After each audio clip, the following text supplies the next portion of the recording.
is a tyrannical farce. It has nothing to do with protecting children. What it is, this is a child trafficking scheme where you give enormous extra legal, beyond the Constitution powers to the government in the United States and these other Western countries where they allegedly uphold freedom, and you do an end run around normal criminal procedure where you charge or you simply accuse and falsely accuse, even without proper evidence, people of, quote, neglecting or abusing their child. And then you don't face a jury of your peers, you don't have any of the normal criminal law protections, but what they do is they have a judge, you have a child protective services, a bureaucracy, you have a in this state of Virginia, you have something called a county's attorney, and other localities, CPS is sometimes known as Child's Aid Society or Child and Family Services, but it all is allegedly revolving around the protection of the child. If you go to the internet, YouTube or any search site, and you do some research on child protection or CPS overzealousness, you will find hundreds of thousands of cases like ours. Some are even worse. Nancy and I just got a call from a lady who lived in Alexandria yesterday. She had 6 children taken from her by Child Protective Services. That's quite something. This lady is an African American, so here in the year 2010, you've got child trafficking and slavery. You've got literally your children are taken from you and effectively sold down the river just in the days prior to the end of the Civil War, prior to Emancipation Proclamation. Hi, this is Nancy Hay, the mother of Sabrina. The last event we had here was on Mother's Day weekend, and this is Father's Day weekend. 2 holidays which are especially painful for parents who have been separated from their children, as they think about their children very much and how they love them. As my husband stated, in child protective hearings in family courts, parents are always assumed guilty until proven otherwise, and they have a very difficult time proving their innocence because any charge which is made against them by Child Protective Services is reiterated by the prosecutor and by the judge, and in spite of any evidence that is brought in to the contrary, there's always a bias on the part of the court to believe the government and to assume that the parents did something wrong.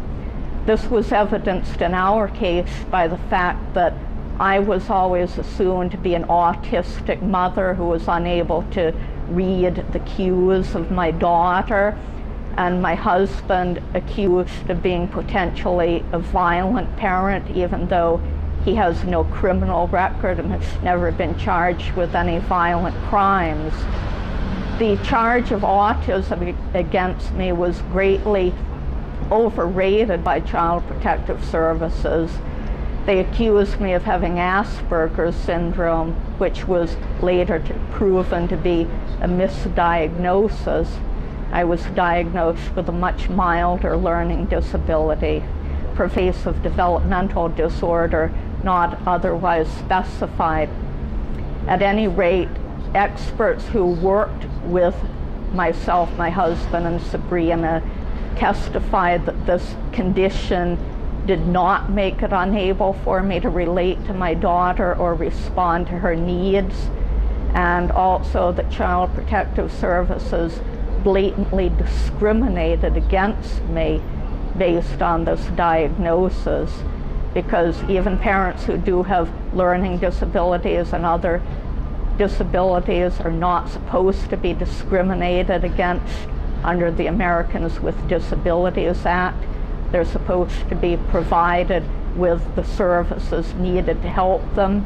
be the best parents they can to their children, and these services were never offered to us by Child Protective Services. This really goes to show that what Nancy Schaefer was right, that reuniting children with their natural families is not the main concern of Child Protective Services. They have a financial incentive to tear children apart from their families. I had this sign made because we've been in contact with a lot of other people, especially here in Northern Virginia and Arlington, Fairfax, and Alexandria counties, who have also had their children removed from them on very false and sometimes very frivolous charges. And so we want the public to be aware, just as Nancy Schaefer tried to make people aware, that CPS is really tearing loving families apart all over the USA. There are a lot of channels that you can go to on YouTube that explain to you how you can help continue the legacy of Nancy Schaefer by helping to promote legislation that she initiated, including legislation to take the financial incentive away for CPS to put children in foster care and place them for adoption. The lady who called us yesterday is a resident of Alexandria County. She said she had 6 children that were removed from her by Alexandria Child Protective Services. She saw our website and she indicated that she is interested also in setting up her own website to expose what CPS did to her. I want to warn parents throughout the nation that CPS removals of children can happen to any good parent who happens to be in the wrong place at the wrong time, unless they are legally or politically connected.